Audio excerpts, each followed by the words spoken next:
And breathe. Coventry City 3, West Bromwich Albion 2. This is my second time recording it because I forgot to plug in the old microphone. What an absolute scintillating performance by Coventry. Not in the first half that much, but the second half was absolutely electric. We go 2-0 down to West Brom and we win the game 3-2. 3 points in the bag at home. That's what we need to do this season. We need to keep getting those 3 points at home and then pick up points wherever we can on the road. And with that result and all the results in the Championship so far, that means Coventry, we are currently 7 points clear of second spot Middlesbrough, and we're 10 points, double digits, 10 points clear of Stoke City in third spot on 27 points. It's remarkable what we are doing this season. 43 goals scored, 15 conceded, and we play Middlesbrough next. If you enjoyed that Coventry City comeback, don't forget to hit that subscribe button and like the content. I would much appreciate it. Let's try and hit 150 likes on this video, and let's jump straight into my thoughts of the game. I mean, the first half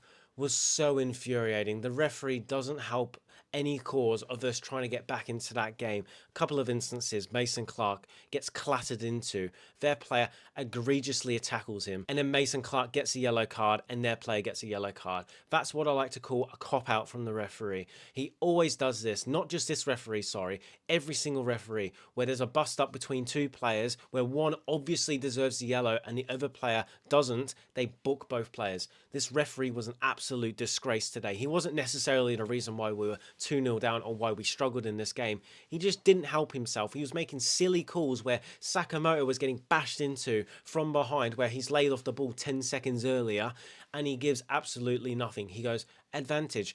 Don't advantage it. Red card the guy for violent conduct. That's what it was. He didn't go for the ball. He left it on Sakamoto, and we're lucky he didn't get injured because of that. The second half, the referee got it spot on with that red card. I don't even know what their player was doing. Malumbi in the midfield. Apparently, West Bromwich Albion fans tell me that he's a liability sometimes there, and I can see it definitely. All I can think from his perspective, he probably didn't even realise he was on that yellow card, and it's that split second where he makes the foul and goes, oh, damn, I'm on a yellow.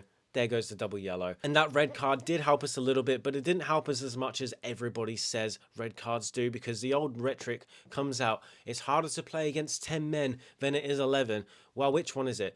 Is it the red card helped us, or is it harder to play against 10 men? You can't have it both ways. I think the red card does help you a lot, even though their players set up defensively even more. They played a back six at times today. We can just lump players forward, which is what we did at times for some of the goals today, which we'll jump into right now. Their first goal was an absolute disgrace from De Silva and Kitchen in defence. They have been so fantastic this season, and I don't want to put a dampener on it, but that defending was woeful. Try playing it out from the back. De Silva gets it on the left-hand side, and he tries this sort of nutmeg or tries to flick it past their player. They win it down the right-hand side, and they put the ball across the box. And Liam Kitchen's going for it, and he just leaves the ball. I don't know if he got a shout or not. I'm not in the stadium. I couldn't hear anything.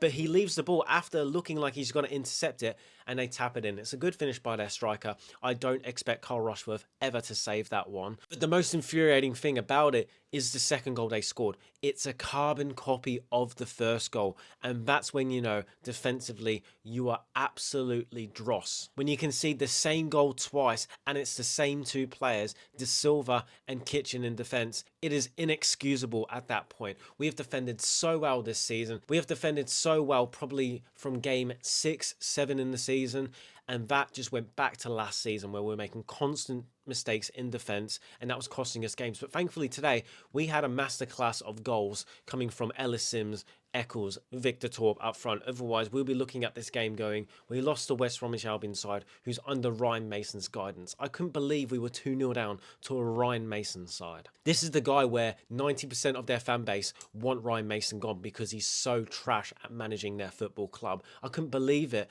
I think he couldn't believe it either. He didn't necessarily show any resistance when Coventry were attacking in that second half, and that could show a little bit naivety on his end compared to Frank Lampard, who's already been through Derby, Chelsea. He's already managed at multiple clubs, and he's had that experience where he's had those downfalls of being 2-0 up in games and losing the games or losing 3 points. So Ryan Mason showed a little bit of naivety today in that football game, but the first goal from Eccles was fantastic. He should have scored a couple of minutes before that on the back post. He had the ball. He had 1 metre gap to the goalkeeper's right-hand side or left-hand side, whichever way you look at it, and it hits it straight into the keeper. It was a good save. It was a tight angle. I didn't really blame him too much for that. Tats gets it on the right-hand side. He uses his right foot, which, oh my god, he finally has a right foot, which I've been waiting to see all season long. He's always been chucking it on his left-hand side. And it's a fizzed ball into Eccles, and it was a good header considering how much pace was on that cross. He headers it down into the ground.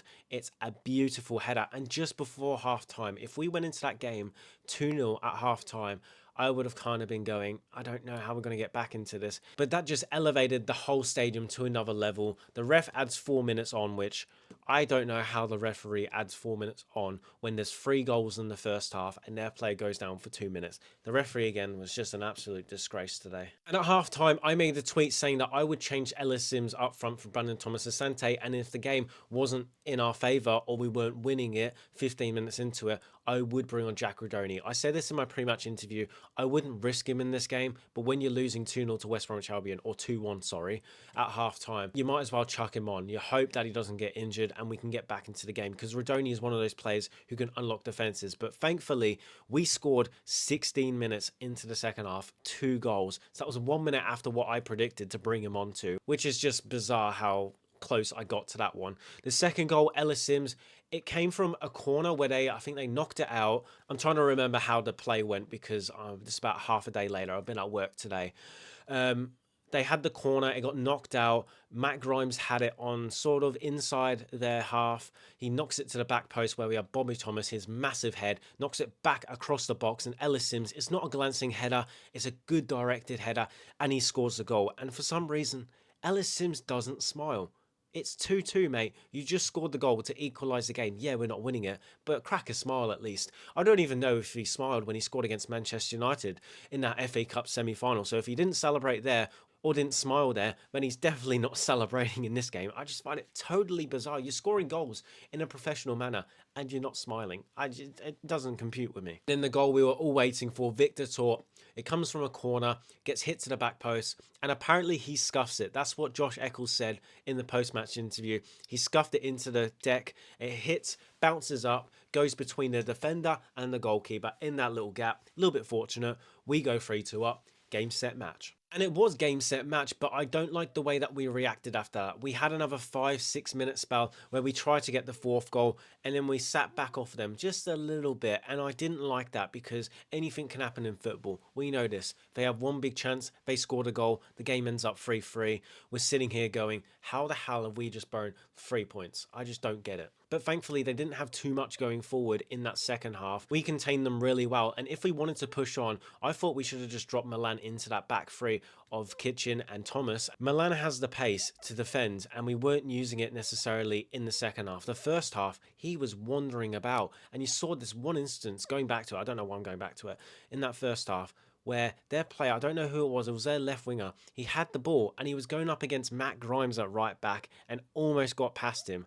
I don't even know how Milan is not getting back for that defensive cover. That was not good enough from him. But it wasn't his greatest game today. He struggled a lot. His throw-ins were terrible. His crosses were woeful. He was shooting from outside of the box when he normally doesn't do that. He was just risking it too much, and he wasn't playing his normal football, which I think Lampard talked to him in the second half, and he played a lot better. So yeah, match recap. First half was woeful. Second half was a lot better. I don't like how we dropped off them in the second half after we scored the 3rd goal. We should have went for the kill with the 4th one, but I can understand Lampard's thinking behind it. We don't want to concede a 3rd one and end up dropping 3 points from that situation. Moving on to the player ratings for this game. Carl Rushworth in goal. I'll give him a 6 out of 10. His distribution was poor, especially in that first half. He was very frantic on the ball. That pass in the second half where he played it through their striker and their midfielder to our centre back. What was going on there? I mean, it worked out in the end, but come on, man. Route 1 is Route 1. Just get rid of the ball sometimes. De Silva at left back, I've got to give him a 5 out of 10. He was absolutely woeful in this game. He was trying to play the ball out of the back too much, even when nothing's on. There was one instance in the second half where he had the ball at left back and he legit talk about 15, he was looking around 15 times for an option and there was nobody there. And then he still tried to play it back to the goalkeeper and still tried to play it back to Grimes in the left-hand side of the corner of the pitch. Just get rid of the ball, man. Don't risk it for a biscuit. Just get rid of it. And of course, both goals were down his side, so he's got to be marked down for that. I'm very disappointed in De Silva in this game because we know how good he's been this season. And that's why we're being so critical with this match rating for him. Thomas, 7 out of 10. Assist for Sims' goal. He was good all around. I didn't really see him put a foot wrong today in the defence. All you can say that Thomas did wrong was playing them onside for that second goal where he was 5-6 yards deeper than everybody else. But I can't really blame him for that too much because he's not the person who let the guy run across his body. Kitchen, 5 out of 10. All I've written in my notes is worst. It was a woeful from him in that first half, and the second half he didn't necessarily have too much to do. On the ball he was good again, but I can't give him any more than a 5 like De Silva because he cost us those 2 goals where he should have done something. Doing something is better than just not doing anything. And I don't know what happened with him today. Him and Thomas have been so solid all season long. This is the first time I think Kitchen is getting below a 6.5 or a 7 for me this season. He was woeful in this game. Milan Vanovic at right back at 5.5. He had stupid shots, as I mentioned before, outside of the box, which he normally doesn't do. He was trying to overcompensate for having a poor performance. His throw-ins weren't effective today. It was barely getting past the first man. I think the weather had something to do with it. But in that instance, don't even bother running all the way down to the left-hand side to take the throw-in if you're not going to beat the first man, because as I mentioned before, that's what happened. He took the throw-in on the left-hand side. They won the ball. They attacked down our left-hand side. Milan's out of position. Matt Grimes has to cover it right back. It just didn't work at all. He was trying too hard today. 5.5 out of 10 for me. Matt Grimes in the midfield, 7 out of 10. Again, he just doesn't put a foot wrong, does he? He controlled the tempo. He is the best player in this side and the best player in the championship, bar none. Victor Torp, 7.5. Of course, I've got to give him 0.5 better than Grimes for that goal that he scored. He's just such a crucial role and that number 8 role where he can get forward, he can defend also. He's just fantastic in the midfield role. Josh Eccles, I'll give him a 6.5. Fantastic header for the first goal. Crucial timing. That's the biggest thing about that goal. If we scored it, let's say, in the 60th minute, I don't think we go on to win this game. But we scored it just before half-time. He had that chance beforehand. He scored the header. It was a difficult goal. I'll give him a 6.5. But then after that, he was a little bit quiet in that midfield role. Efron Mason-Clark, I'll give him a 7 out of 10. He should have had a penalty. He got booked for no reason. It was a great battle on that left-hand side with Campbell. Those two were going toe-to-toe. It was really electric to see. And the one thing I want to see Lampard do a little bit more is change the wingers around. Put Sakamoto on the left-hand side, put Mason Clark on the right-hand side for 5 to 10 minutes. See how they do on opposite wings. Maybe it works out, maybe it doesn't. But sometimes what happens is Mason Clark gets a little bit locked up by a fullback and he can't get past them because they're too physical to him and he doesn't have that pace. Why not put Sakamoto there? Why not change it? That's the one thing about Lampard which I would love to see going forward in games. It's just a 5 to 10 minute change up between the wingers, make it a little bit more fluid and see how it goes. Sakamoto, I've got to give him a 7.5 out of 10. He looked dangerous at crossing today. He was one of the best players on the field. As I said, I wanted to see him swap with EMC, but that didn't happen. And Mowat should have been minimum booked for that dirty tackle on him. He was running him ragged on that right-hand side, and he drifts into the midfield for 5 seconds, and he gets clattered from behind.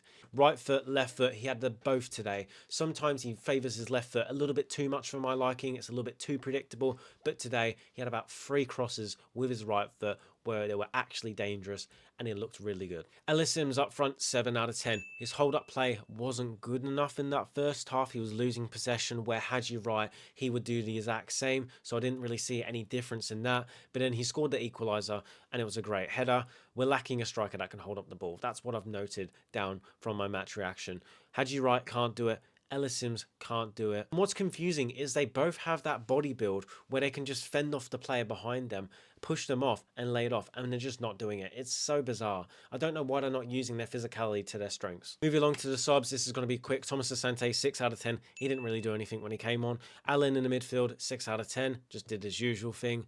Jack Rudoni, great to see him back on the grass. 10-minute cameo.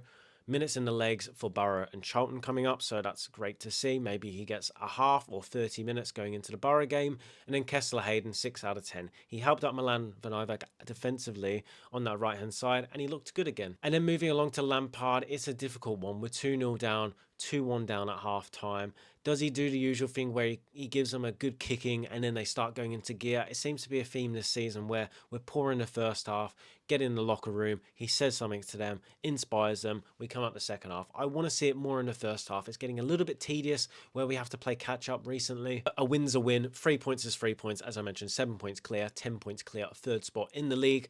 I'm going to give him a 7 out of 10. I'm not going to go too high. I'm not going to go too low. Above average for Lampard today. He made the subs at the right time. Gave players minutes, 4 subs today. I can't really doubt him in that. The way that we set up, I don't think was wrong either. It was just defensive mistakes. So I think a 7 out of 10 is fair. So that's the league table. As I mentioned, Coventry sit top. 11 wins, 4 draws, 1 loss in the league. 43 goals scored, 15 conceded, 28 goal difference with 37 points. 3 wins in a row. 3 big points. We came from 1-0 down against Sheffield United. We won 1-0 against Stoke City in the dying minutes. And then we came back from West Bromwich Albion 2-0. That's 9 points, which we probably, on another day, or even last season, we would have got 5, 6. We've just absolutely killed it in these last 3 games. We're showing restraint. We're showing that no matter what situation we're put in, we can get over the line. And that's what I want to see. And that's what champions are made of. If you've enjoyed this match reaction, hit that like button and subscribe to the channel. That'd be much appreciated. We're closing in on 600 subscribers to the channel. So let's try and hit that milestone by the end of this upcoming week. And thank you guys for watching. And I'll see you guys in the next video. Play up Sky Blues. 3 points is 3 points. Who cares that we didn't play well in the first half? We move along to Middlesbrough, which is the biggest game of the season, bar none. It was Stoke City. Now it's Middlesbrough. First versus second again. Bring it on.